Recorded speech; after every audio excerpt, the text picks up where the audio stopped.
ama sapadin impact TV Kuki channel ve ho zo se lem na kahin nei in a bol ngai sing ma banguvin tu ni Chipinthei Talkshow asom langa ve chan a ke holim thei dinga phat pha ai mu sa upathin thang ve in han iwang pha vin tu ni Talkshow a hin ja ta pu jelun kim Manipur telecom service a to mun sang ta ne ya general manager hi a mai ka ko ma tan tun lem na na nei hitin ke holim na chalu hite pu amasan na phat man tam ta na hin loi do achelaya ke holim thei dinga na hong se in na chunga ki pa thu ka hin phongin lem na ka hin nei pai pai ka ke pai ke mi atam zon na he zong le pu na hello lai zong de hin tu ni hi che talk so ve hola ana hi se chun nang ma chan chin a chom lam ta na hin se pi thei diu ham ke hi kha ka career lang se hi ti na abula pat ki pan saw be se de na sa chu to ka to hi UPSC no ya All India Engineering Service it's a chu kana lut kha hin it's a hi to a telecom Indian Telecommunication Service ati wa ko mai to a hi general manager ka hin BSNL ama sa hi ki ho hi DOT Department of Telecommunications no ya ka to hin sa chu Department of Telecommunications hi telecom operations hi ada la corporate kha bol do cha ku na chu ke hi general manager kong hi kha hi hitia chu ano me hin hi chi hi tua ka to pe de hi adang na het no general manager na to pe mas mi atam zo hin deputy general manager DG amana na head o hin general manager za ana kai sang ta ina pu ki papi na umhle zingin na to mon na hin sein a hin ave ho hin koi cha na hi ham hoi la ya na ham ti yong hi a het nom te ding ta san om hin si chun chi jong chun hin sei pi the ti ham pu okay hi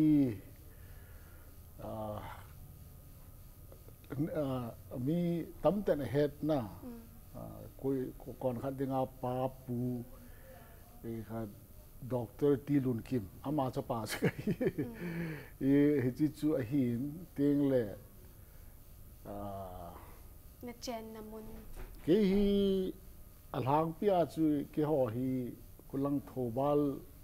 hom tiu na langa kun mi hu ka hi tu tu awang hi Lord Star Public School lai pham khono khong sai ve lai khu school ko ma ho ko mai ka in ta jole diula len na pa in chu a hi ki pa le sing pu koi cha na hi hoi lai na na sei su ke ta in na pu a hi le to a hi Manipur chalai ho Manipur a hi posting na hi in mundang gam dang au na posting kha am pu Delhi yong kan umin kumni waljep teng le Dimapur ayong kumni tamang kan umne chimasang Delhi Dimapur mundang dang azong na posting in mundang ti ju training aju kiwa le muntina kiwa le ya na a hi le pu mundang na to na ha sat gan the nan to te ding ta sana omin anop dan jong umai the a hi na chilai a ho Manipura to akikhet na akiba alo na ti ho hi nang ma na hin tu dan tham khat ni hin se pi the diu ham po hoi lai ki mong la to chu thakhat tamang a hin a hi chu Manipur hi tiang le so piu la na na na ti a hi a chu nom chu nom hai chu ja mi atam zo hin ama chen namun na ama namuna mi yo si nom hai ki pam le jinge pu a hi le tu e ho tu din muna telecom lampanga hena pu nang ma bana e ho ku ki te la hi mi umam na hin se the dam mi hi sau sau wa ai a chu Manipur chat hello adang emi nahi ke het dollar gohati asama yong divisional engineer ge na teng le Itanagara yung umana iti achu sau sawa Manipura dinga chu atam zo emi lang sang ahile accounts langa na tamowa ting le i khat engineering langa yung mi khat ni bang sum na chu iki khat thu iki khat thu I ho ki tambe sel lo na chi iki khat na o aze hi aphat chom na I het jet lo zi uyong ta san au min na pu chi hi telecom service ana to aphat chom dan hi neu khat ni hin hel chet pi thei tiu ham khang tha sim lai ho song ahung thanop na diwa chi na to na ai telecom sector hi ahang to pen sector hi opportunity dong tam ting le ana to exciting tu la ya mi usen mobile cho ho I ho na communication sina sata kum ya nam khat kum last 10-20 years a hina telecommunication si hang to pen industry sa chu very challenging very exciting sa chu adi the engineering sim ho science sim ho dinga chu hi chi feel hi telecommunication feel hi feel phata kin ka het hin diong di hi chu chi ki pa am le singe pu aphat chom na yong na hin sein khang tha ho zong ahung thanop be ding wa ta asan au min a hin thanop se sa chun lol hin na thei pu ena pu hi ji chun hi chi lampanga hi na to lut na dinga ipiti ki got ngayam ti yong hi simlai ho het thei dinga na hin se thei tham pu a recruitment lang hi le ki hon recruit ka bol da no hi TTA level a TTA dinga zu next promotion hi JTO ya na ting la JTO level ang recruitment umkina hi wa chu masanga chu ITS ki ho hi recruitment chu ano ma ai wanga BSN la chu talo BSN la dinga chu direct DGM a hi lu the direct DGM a lu na dinga chu hi telecom fila experience kumyanam khat ngaya na hitia chu hiti level as ki lut hi cho chu recruitment om diteng la phata advertisement ho ki bola na ai chu a government organization ki hi achu phata recruitment uma cho chu navat jiwa teng le akan kan le a department ayo ki ho BSNL office aung na do ji theyu chi recruitment pan la theina dinga hi educational qualification hi ipi nei ngayam po yi engineering degree ai lo le diploma hyong le holo teng le even general science na physics tabang adang computers na so hi ahi po le holo pi physical science engineering lang pang ahi phana le chun am ho het na ta ki to ato amon yong chum the na khang tha sim lai ho hin a het be te deu ta san au min am ho song hung kitil kho hen lang thanop na anei be na chung wa nang ma en ki go ding dan hin se wa ko na hi am ho song hung ki go hen lang nam pi dinga telecom service langa song hi to amon hung ki se be theina ding wa am ho song tiam na ka hin na in na pu a hi le tu hin nang ma to amon to ki sain thu yong ka hin dong ta na hin sein nam pi thu do le hin lut kit hitin pu e ho tu din mu na hi ku kite nam sunga hi ipi hi boy pen na sampu a boy pen hi I madang hello e ho hin ni tam ten thu tam ta se yong le e ho ibui nau hi English thu chang na English thu chang iman I het jet lo pau hi cha hi bu hi chu hi chi het jet lo ya chu e ho identity yong na identity ti chu e ho hi ku ki te hi thu sim lui ta yong nei win khanga in saw hin na thanei ta on omu hin cho hi a English word hello ya identity pau hi ki ha chen lo banga omin tin si iboi na pe no hi katina chu ipiti da hi chong chu khat hin langhal English word ti chu adi a tribe kiti ipiham na nation kiti ipiham teng le ipiti da dialect kiti ipiham language kiti ipiham teng le adang English word ho na clear ta I het lo ji o hi sa chu e ji chu iboi na pen khat o hin iboi na kit khat o chu kiloi home na ai lo organization ai lo ipiham hiong le tuwa ke general manager ka hi na hiong le na hi cho hi status khat hi ya na ai wanga hi chi tabang status ho hi koi dinga ki bol ham mi hem ding a ki bol su cha chu thil a kho pen hi mi hem hin chan lago nei na ding ai lo le pham khat bol do na di hele mi hem hi le thanei pen he ti pa he lo e ho hin ikiloi khom na khat sem wala mo hat dam ti a gel hi chi chu ep basis ai kiloi khom hom na thi sanai kiloi khom la chun ha de hi ai wanga kiloi khom na mai me khat ai kiloi khom wa la chun na ha thelo de cha chu e ho mi tam ten min chom a dang a hol le wa ta hi ke he chen lo ma yum pau hi za cha jong nui za jong tiếng là chỉ ibol chỉว่าchú EPT đó ấy họ chân là go mua đi họ na cái trong chú ấy chú chân là go cái gì chú thiết sản bùa chú na cái cho thiết sản khác hi ít là chú cái hard đấy thiết sản khác hi bùi cái lối khom này mày na thiết sản chôm cái lối khom hay tí là chú cái hard rồi lo cái tao bằng hard là chú ý làว่า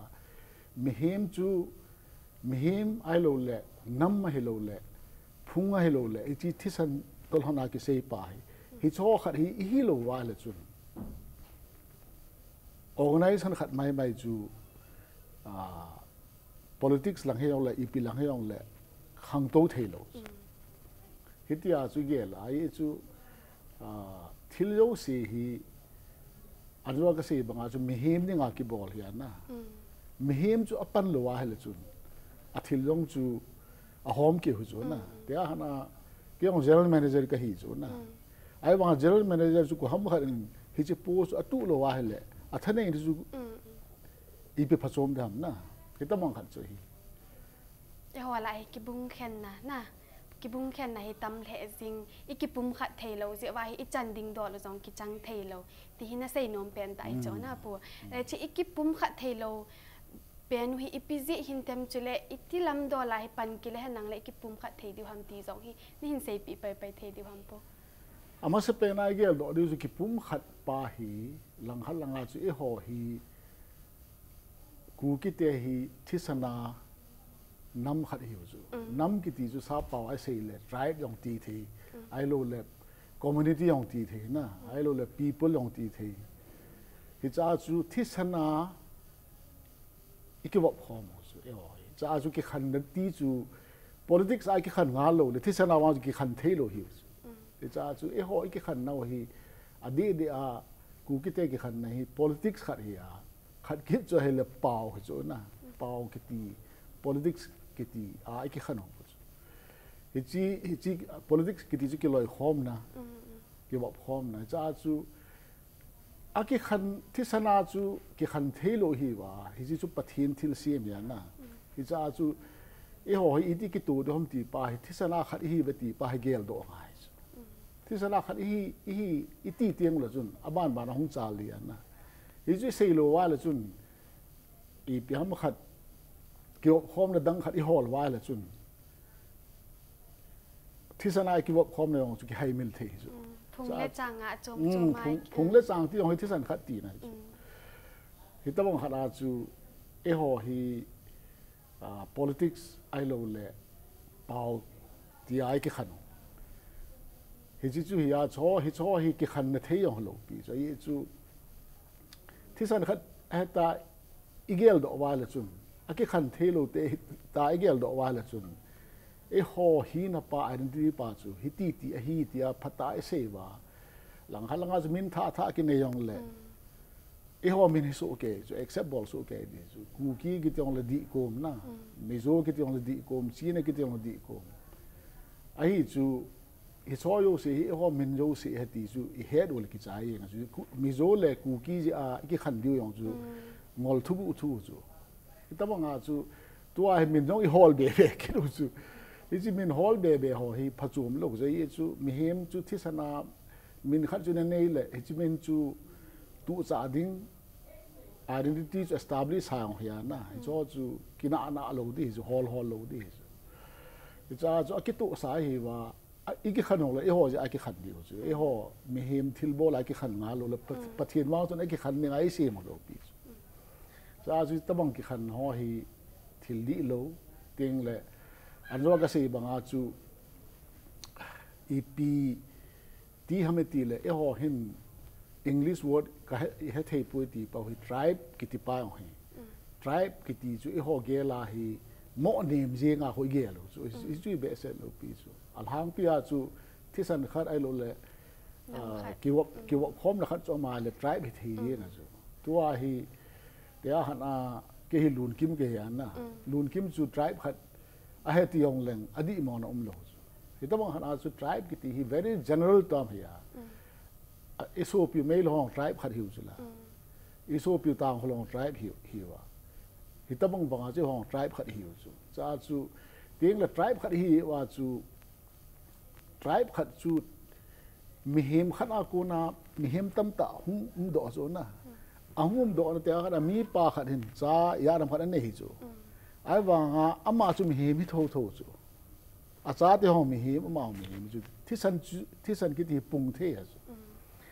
kita bang khara chu tribe khara ku na hong tribe tam ta do the na cha chu tribe khat hi wa nga chu khat a ki pui ti di holo na a hope zap minu min tin narrow min zap min tin so chu tribe so okay chu cha chu chi so ta bang tribe English word hwa hi tribe khat ai ti te la tribe khat a pang thei lo ta bang ai gel pau hi hi di lo kita bang chu e constitution hin tribe hoyo sila ala sam pen khang to lo pen ti dam na amo chu alhan do wa schedulable lo chu na schedulable pau hi chong hi ki khan ai nei wa ji hi ki khan na yong ki khan na di yong hi be set lo thil khat chu e chu hi chi hi government na bol hi amo ho ami ho chu amo ho ado uyong hintin na icha chu koi ta bang khat chana ma min ama group min khat akise ya na ji chu nei sut pi ati le ta chu government chana asut lu lu chu alhang pia chu scheduled tribe a ting la certificate thu ya certificate pa chu mio sidinga a ho penta chu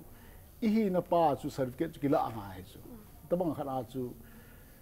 scheduled tribe ki ti pa hi na pa chu a list a umla a chu hi na pa chu kila a certificate kila a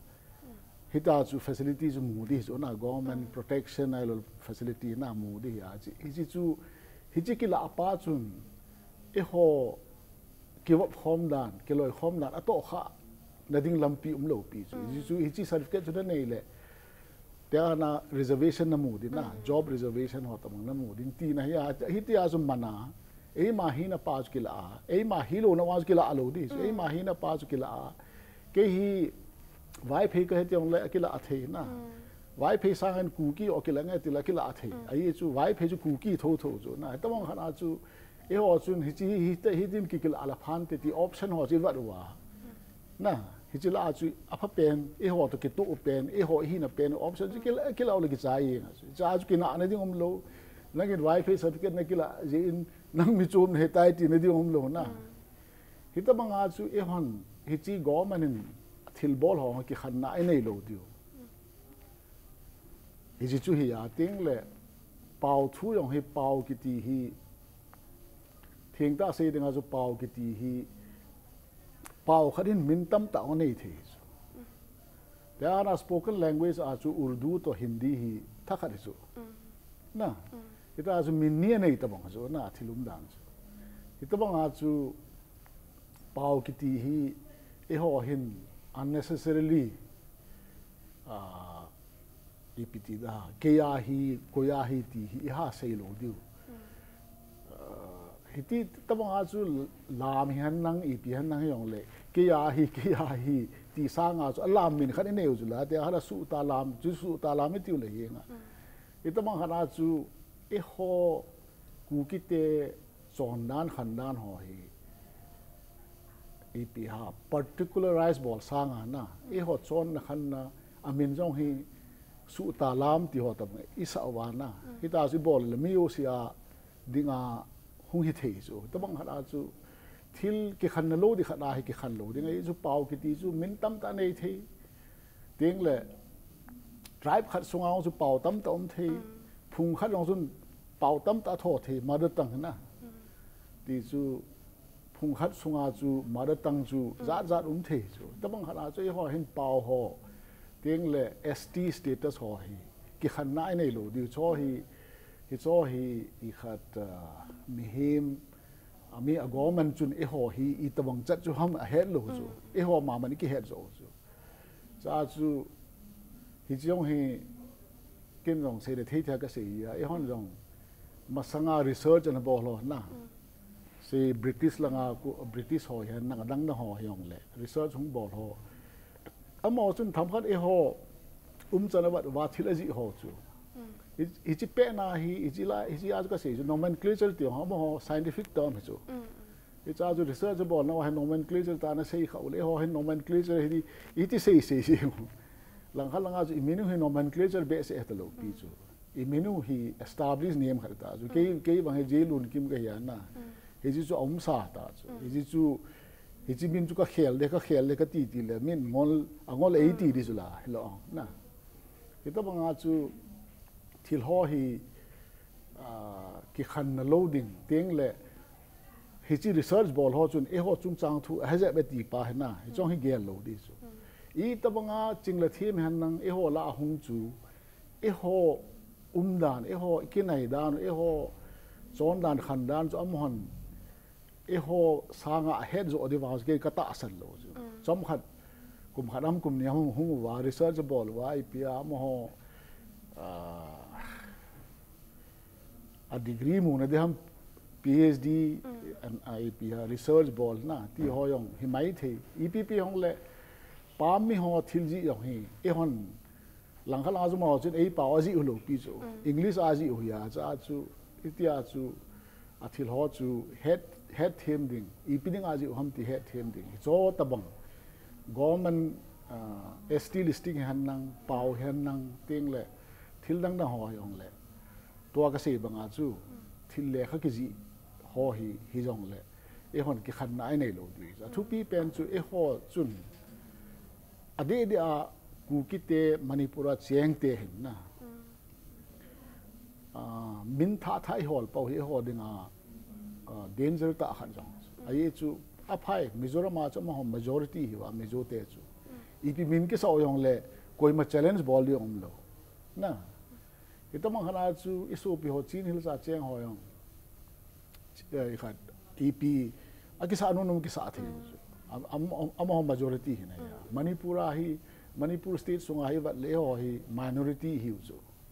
yo population hi 15 to 20% that hi chu hi cha chu min tha ho lo le e pi ha min zo e noi si the na ting le e pi no na clear po na entity na clear po cha chu EP ne hi ham ti ta bang khana min issue kate issue are raisable the kati na chu e ho chu minority hi jong la han Manipur history dinga chu e ho thil tam tai bol do British tong ki sa nu adang thil tam ta ki chi masangau chu history tam tan om cha chu tua chu minority hi ji wa min mo khel le hi chi hoyo si ong chu min doubt hin bol the na tabang khana chu ma e ho identity ade de a identity ti pa hi le khabua ki ji ho adang na ho chu thil chom khariya identity teng le indigenous right om le dinga chu constitution pa hi thupi pen as constitution a chu e ho chu clear ta constitution as Kuki ane ki ji hoya 1951 constitution ki pana chu he ho ta bang hi tu cha wa iki tu cha dio tu ti lo le a chom khai ki ti le mi a majority ho chun na no ho mun choma hung na hi bo ve Manipura cheng na hi po ve ati le pi se dom so ta bang issue ma ya cha chu e ho pin na ina e mayo se hi clear ta in omati hi ki head wa le hi cha chu pan sa the til yo si za chom pau za chom song le thisan khat hi ve ti hi ki head ta ka wa ki gel do thei ta ka wa hi ki pum khat da hi thei lo the ti hi cho na po a hi le ta abana ka hin do anom ki le po ho social media ho du nga hin tha do Kuki thu in ha ki nil the jing vet na po chi hinang ma in tha do Kuki chung changa hi hil chet na hin nei thei tham anzo ka sei ji chu ki khan na ding ima chaum lo pi chu tha do ti yong le adi mo na ima chaum lo ipj na mti le a tha do chu hon het so ke chu le hi cha chu hi chi group ma jao se se chun a thil bolu chu adi mo khat sam lo pi chu hitabang nga chu group dangin jong na ama group I khat chu akibola hiji ye chu thisan khat hi tho tho ya na group khat chun chi ka dei poita chu ma ki bol long la ki bol thei ai wa nga thil ki chu ta bang na ai lo le kina an ho hi ngai kho be set thil lo pi chu ai chu arwa ka sei banga chu tribe khana ko na tribe tam ta thei chu hitabang khana chu pau yong chu amin chom thei chu hitabang khana chu athupi pena gel do chu ep chu hit yong le iki ho thei wa iki timat thei wa na iki ho thei wa ega thisan khat ka heti chu het thei wa teng la ki ho mat na thei pau chu common I pham khat na identity khat chu nei wa chi keu chu lo pau ke hu lo identity dang yong e ho common identity pa chu anjo ka sei banga chu lam ki tiong hi I bon wa I thog lam chu e ho pa wa ki sa di chu e chi chu group khat me na sa ting la chu am ho se da na chu ki gel khadin na chu ki tun he be se lo pi chu cha chu lama tho tiang le akut do ho lama tho tiang la lam chu ki bang so ke ai bang min chom ba sa na tho ta bang chu mi wat dinga ong chu hoi thei ta lo chu alam chu la khat hi a tho ho chu avon thamo ka ki khelu ai bang alam chu tha khat chu amin yo se chu mi ki na ta bang hi ta bang e ho e khan theu a sau chu di mo lo pi chu amo tho hi amon a ke sa di mo ai bang a chu a thang pi a chu mi wat dinga chu na mi chum ngam ham tia ho e gel jiu na uma na cho yong hi ki khan khat chu hi IPP hong le I cho hi ki to mo na ai nei lo diu na I bol no ma ki bol wa khat na se yong le ma lo ding khat na se yong le ma lo ding ta chu tiang lo chun azo na chu thisan khat hi tho wa hi chi pa chu thisan khat ka he ve ti pa chu I headline se wa chu I ma boi nom lo pi chu pu social media ho dunga hin ho Kuki politics thu ho song aka na hin ji zap ji in na pu che ho Kuki politics akhan do ma chal na dinga ipi ki bol han lang itilam panga pan ki la han lang thi nang ma ngai dan neu khan hin se pi the ti ho kati na chu e hon misunderstand e bol pau hi lang chu EPT da tu lai politics ki khel in tin na thil tam ta tua hi a government to hin group chum ki ho wa ta chu thilo hi a settle go ro chu gel kho pen di chu e ho ku ki te dinga chu e ho chandinga lom imu di hunam he chu kho pen ai e ho history wa da e ho mi itam dano gamlen ta inei dano hi igel wa a government hin a pi good na thilo a pi good ho hi e ho dinga kilom hinam e ho chen dinga kilom hinam ting le a chang thei din monai moham min idiam ta e ho dei pa chu e pi theilo wa le itilam pia pansa dam na hiti ho hi a ho hi ya thin para se dinga media dunga kinil ting le tua anjo ai se ho unnecessary kidil no ho hi ki boy dan jiwa na hi cho hi bol loading chi sa nga chu tu din mona hi thili ki khel jang zo hiya hi chi ki khel na hi e ho chan dinga lom ku ki te dinga thil pha pen chu hinam ting le thil neu chakhat e pi go wa yong le e pi dinga banga thil neu he nei pi go hom tia i sei pha do chu ai chu e hon sei lo le kuna sei da pula pa te chu le mi khat saum te lo hi wa am ho bol do thil am han te hana am han a thilum dan chu in ta bang khat e na sa piu na e chu am ho la te lo ai le hon hichi in chu lo wal ko na chu da na kita mong khala chu hicha chu energy ipi wa hita chu social media dunga cho hi discuss I bol tiang la chun government in jong angel dis ba hichi hi Kuki ho ki pigo hi hichi adi thei pui ti amol mo hong ki gel do di chu da bang khana chu him chun e ma right to fight ball dis e ma chen ni nga lom chu chan te ngai ki pam le zinge pu nam thu a thu tam ta na hin sei ta in thu gil ta ho tu hin I khawlim na hon jong asot thim ta in chom chakat break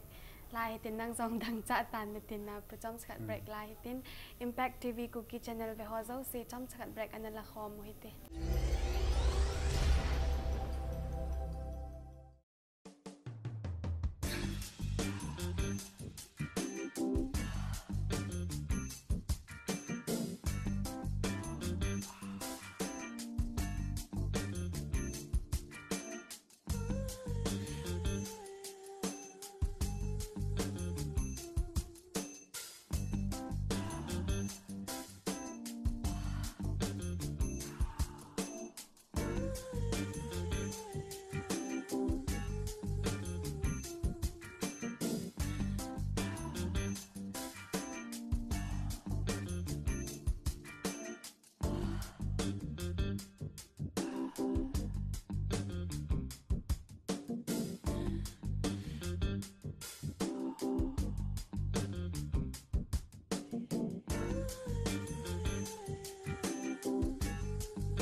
break chu akichai tan tun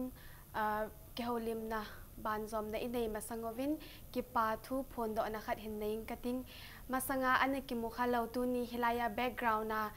hung kita ahi jekon Imphal Tribal Colony a pu George nei selin Impact TV Kuki channel ngai lu na zalin design hoi ta in ihin se piwin ama chunga ki pa thu iphongwin ama la en sungmi te hozo se pathinin phathei bu han tun ke holim na ban zom ki nuhitin pu to ahi abana nam thu lang isei hon ta en ka hechin ta en na pu to ahi abana ka confuse na khat kinin phung thu ahi iha ki khen le singin nang phung ke phung ikiti to zi ovin chi phung ki khen na hi seya pha ham nang ma ngai dan neo khan hin se bi thei deu ham phung kiti hi e ho hin anzo ka se banga chu phung kiti ong hi hoi lai ki la ham ti le pu kharan ong hi ke hi ya hana pulun kim min kapur hi na hichipa hi thingta se dinga chu e ho ku ki te hi khat la khat kilatu na khat la khat kilatu hi bin atam zo a e hon he lo pau hi numei le pasal hi thisan dola hi na sab te ora se DNA tiu na hichi dola hi numei le pasal hi kithakat chade hi na te hat na chu kei cha te hi DNA ake khat ki to chat hi ke a ki lawa ake khat ki to chat hi anua ki lawa na hi cha chu DNA ki ti hi DNA phata a I khat understand hung ki bol na hi anaina lain 1960s well na hi ti well chena lai cha chu hi tia seiding a chu phung khat kiti hi pu khat mi nei na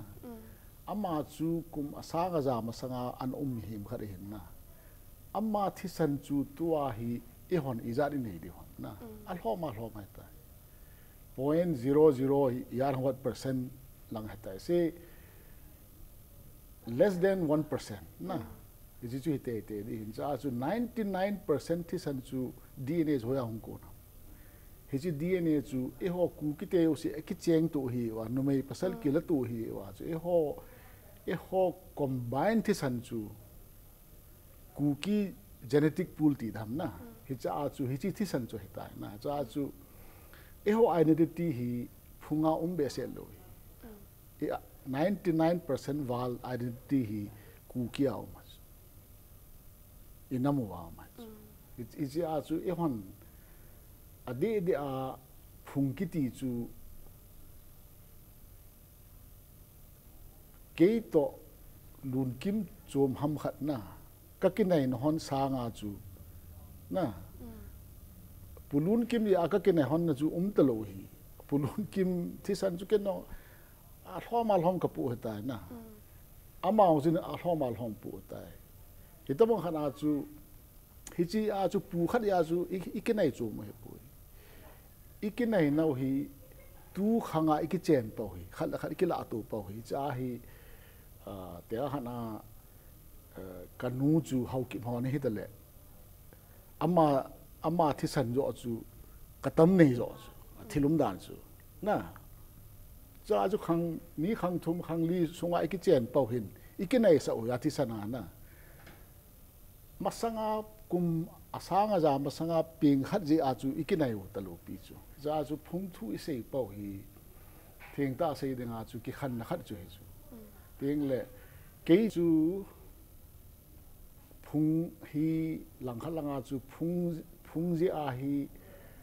athi san mo a ji wa da le phung ji a hi a chom hi lo pi chu phung contribution chu less than 1% na cha chu e hon head diu chu thisana ki nai ti hi koi ham ti le tu khanga ki cheng ho na zo hi ki nai zo IPP hi tele hi chi aile aphung hi ipai mang di ham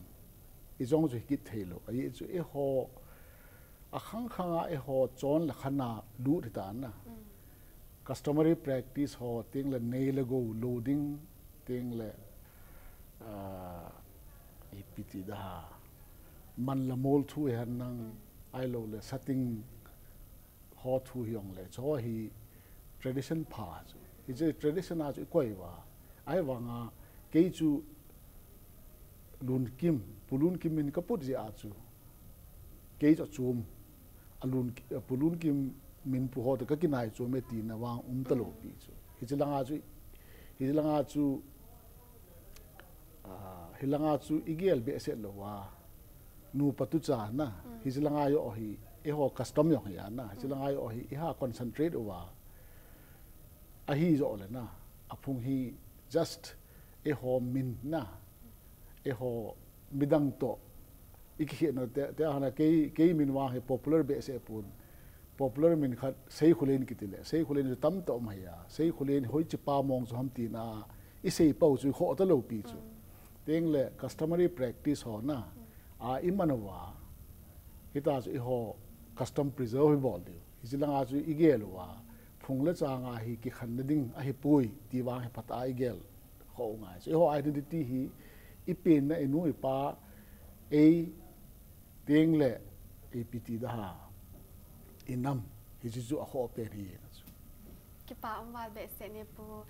nam thu a phung thu a ka het lo tam piong ka hin he be in impact tv tu ni ai thi talk so ve ho zo sin jong a het be te diu ta asana o min tu hin education lampanga hung lut hitin pu e ho Kuki society a education quality education na dinga hi ipiti pan kilale ti hi nang mangai dan neu khan hin sei pi the diu ham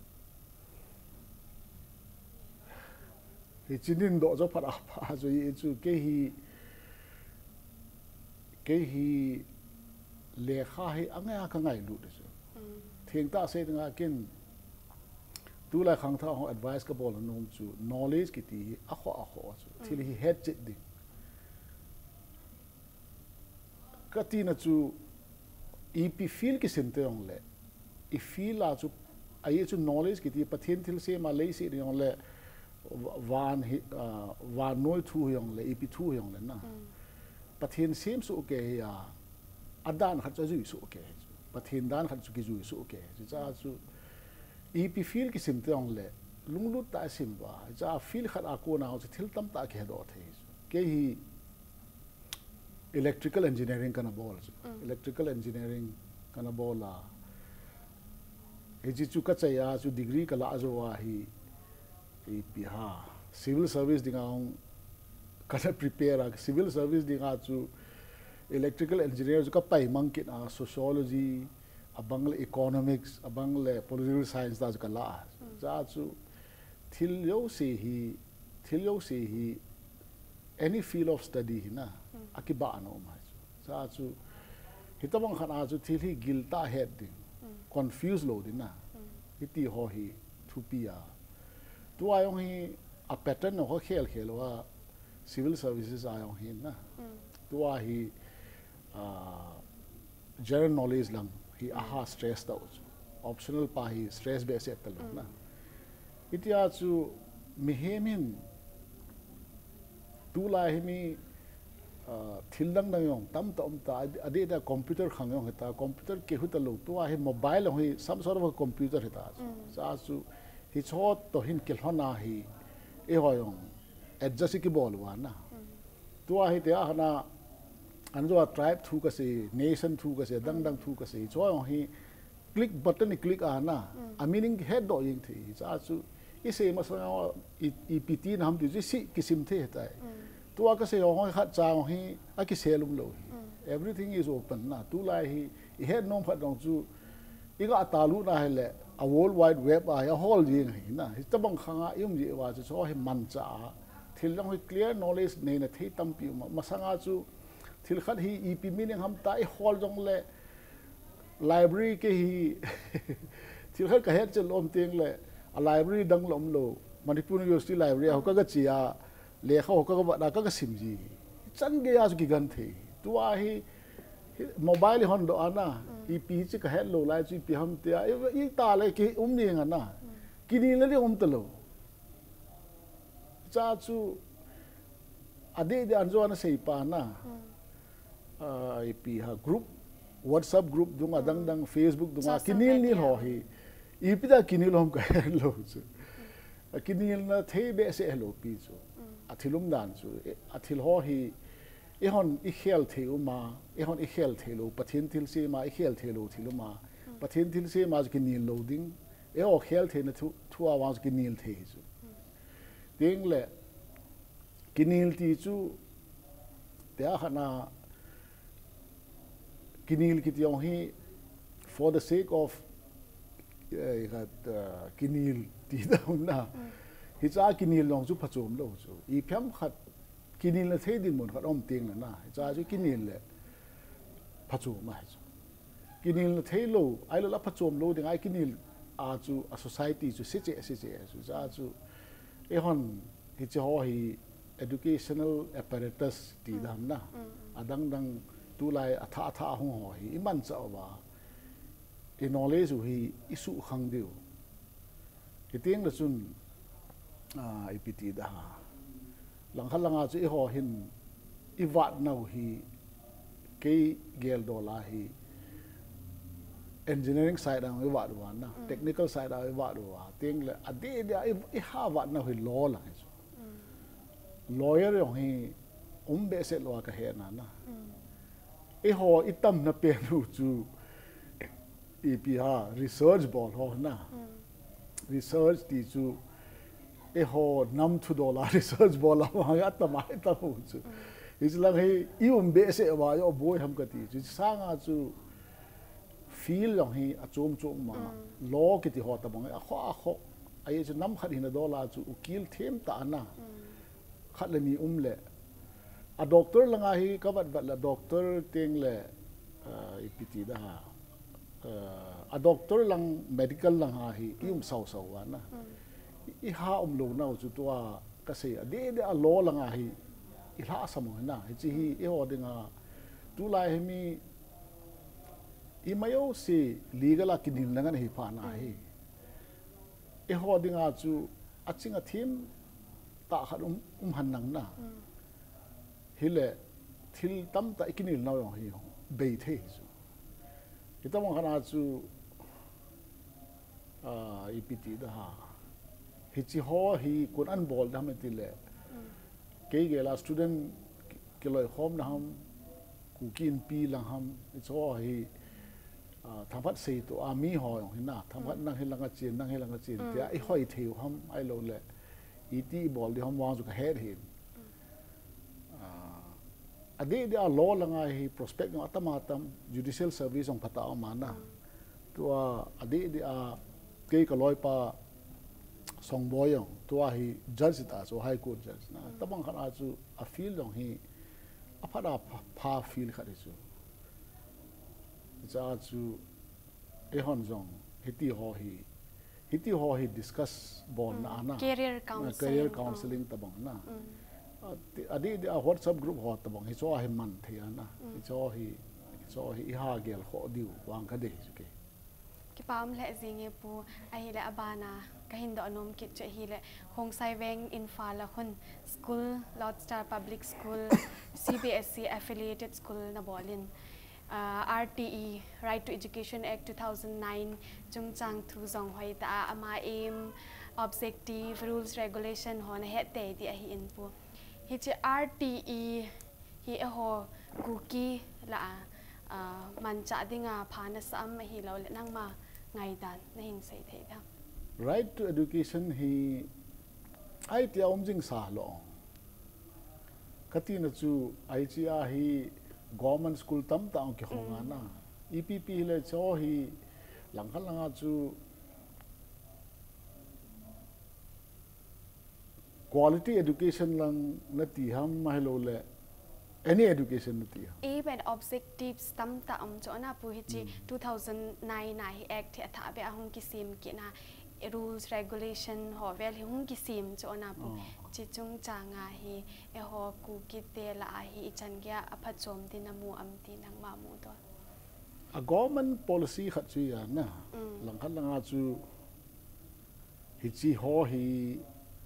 kin comment ha bol thei pum ka tin aji chu policy khalia chi chu e hon igel do de hi government thil bol kiti hi thil phamom lo chu thil apha om di as a bol ya na ji chu phata koi man dispute bol thei thil lo pi je chu thil pha kha de chu right to education kiti chu IPP ya ke hi anzo ka sei banga chu education fee la hi ka halu ding tin cha chu a khong sai venga khu mi atha hong chen le adi de a e ho hi school tam tom na zu Manipur sunga hai ai wanga ei mila high school ball ho hi a theme pui ka ti ai pham khat ke ho hi IPT da pioneer ki ti dam e ho la hi ami akhung tam che la na a community hi na dola so school hung ngai cha so ye chu tu la hi mi ethnic issue yong tam ta na cha so e hon jong lungmong sela chapang hon le kha sin na thei mun chu ki ngai cha chu ye yong chapang ho tam ta le kha sim lai wa ho ki admission ki hall le ki vel le ting le hiti ho tabang chu face ki ball so okay cha chu thing pala sei dinga hi hi pathin thu tong ki tu thi ma chu ji education pa na mi hemi alung ki hon na angam na mun hi cha hai comfortable pen ha chu te hana confusion on be se a na thili ki ha theilo hitamang khana chu environment ti pa na athu pi ade da ve la chun pakai su ahung pin zowa na pakai su hung zowa le se thi ki khel jang zo chu ai cho ma hin clear ta pathin chu ko ham ti chu phata clear ta evat sa chu na it's also clarity khat ong pha na hi chilanga chu mi hem lumdong talo it's also atam zo hi khan to ne la thil tha discovery kiti ho na imama thil he do na ho hi ha tama hong tama chu ade da Christian country ho ha tam zo hong ko na chu cha chu hi chun ipia war sa ham ti le mi hem hin alung thim hi anop teng le thil yong a he do the ti pa chu cha chu ke ge la chu chapang yong hi environment ti chu midang la ti chu tua hi na het banga chu seili im thakhat ya na ethnic issue ong tam ta ne chu cha chu environment achom be a ka ya giza ta bangai lo le adjust thei ta longwa om pa chu thilong a het mo dinga hu ka gel chu cha chu e ho environment na e ho langkhalanga chu e ho environment ti dam na cha chu om wa hele thil het ne ong zon te ti a chu ka gel chu hiti langa chu isei dinga hele ke gel pa hi ipida school khat ka bol ham ti pa hi chu hung hi chu teng le ade de a thing hang dunga na sumle pai tha sam ho I ho na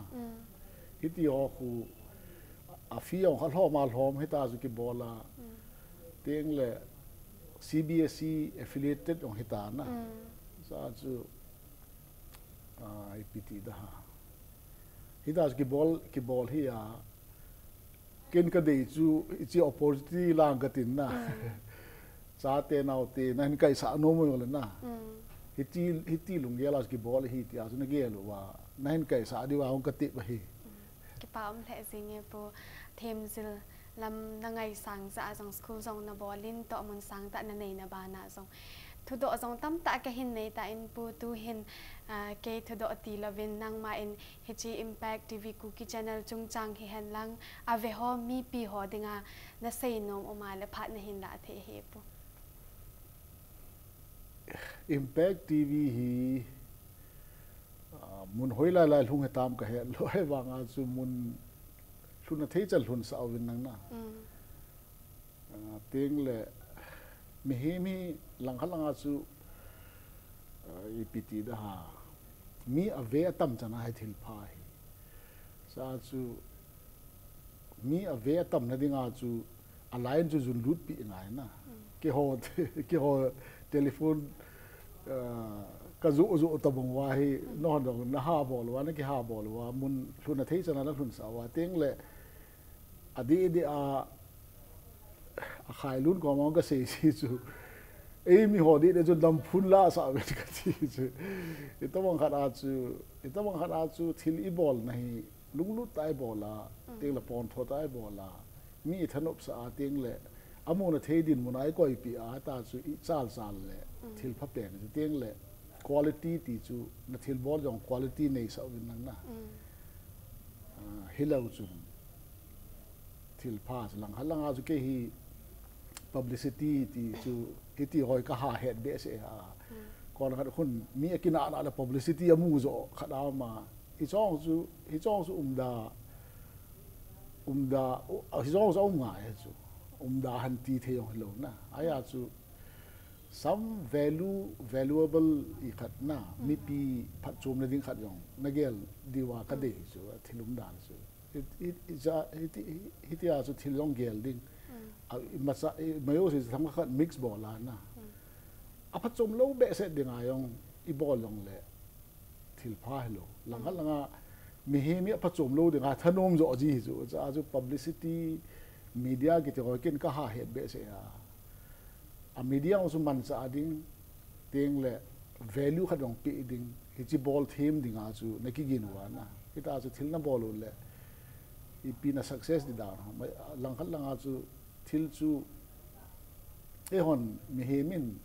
thil tam ta hi e ho thane in a bol yong ki gong ji na chong chi be se lo ki chu thil di khat chu thil hoi adjust ball the ma thil di khat chi to la hele e hon I chan gi ham I pha the chu ki phan tin aban chu pathin oi gi tho pi the ki pam le sing po ma bana na to mo na song ma chal na nei singin lang pathin in song nang ma le da in song mi de phat the bu sing tan